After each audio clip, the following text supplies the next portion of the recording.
Hello and welcome to the channel. Today we're going to talk a little bit about plastic fantastics. Here we go. This is a polymer frame Glock 17. You see the piece is clear or empty. Right. It's quite commonly believed that these are fairly new to the market. Now, Glocks are not new to the market. Glocks have been around since kind of the 1980s, 1990s. But synthetic framed or synthetic stock firearms been around a lot longer than that. And like everything new, took a long time for them to become accepted. Polymer quite widely used now, and it's generally accepted now, but it took a long time to get there. It took about 20 years, possibly more, for polymer or plastic framed firearms to be accepted by the firearm community. So, okay, you see this. Okay, but how long are synthetic framed firearms around the place? Let's take a little look at this. Okay, this is checking this is clear. Yes, it is.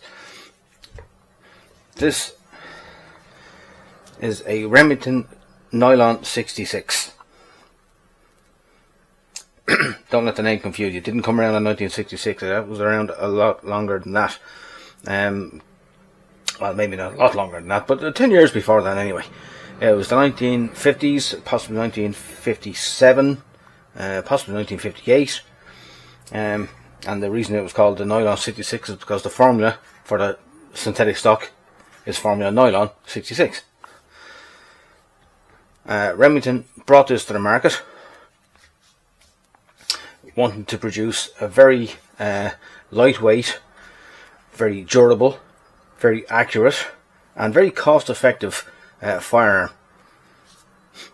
And they did exactly that. This is a wonderful little firearm. And was very, very popular. Well, it's very popular now and very collectible now, but you know, it took a while for firearms users to see the benefit of this. They were very accustomed, very used to their wood and metal stocks, and they took a long time to change. But once they did, they were quite accepting of it. Of course, it wasn't just consumers. The military saw the benefits of a lightweight plastic furniture. Like the M16, see it's clear.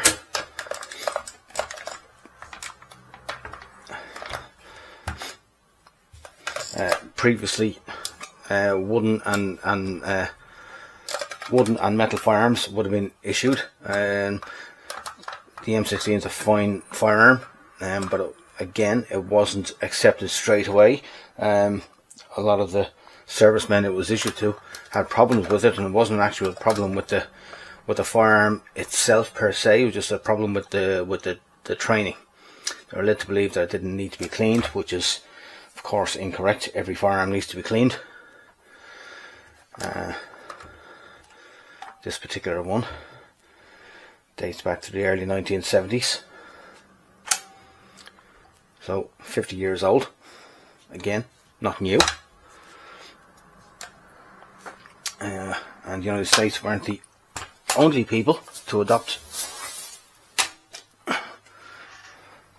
plastic furniture in their firearms. This is a British. This is an Enfield SLR.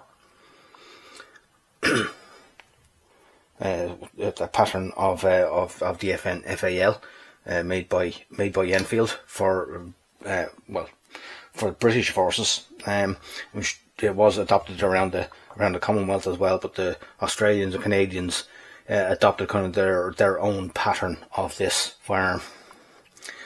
But when they did, they also adopted it with plastic furniture. They saw the benefit. It was lighter than timber, and also far more durable in inclement weather and hostile environments and climates like jungle or like the Arctic or whatever. Plastic stays the way it is. It doesn't contract or swell or anything like that you normally get on wooden stocks. Is it as pretty as a wooden stock? No, it isn't. But I don't think the military really cared about that. And anybody purchasing a polymer framed firearm, a polymer stocked firearm, they're not buying it now for it to be pretty. They're buying it to use it. So thank you very much for watching this presentation, and I hope that you found it informative.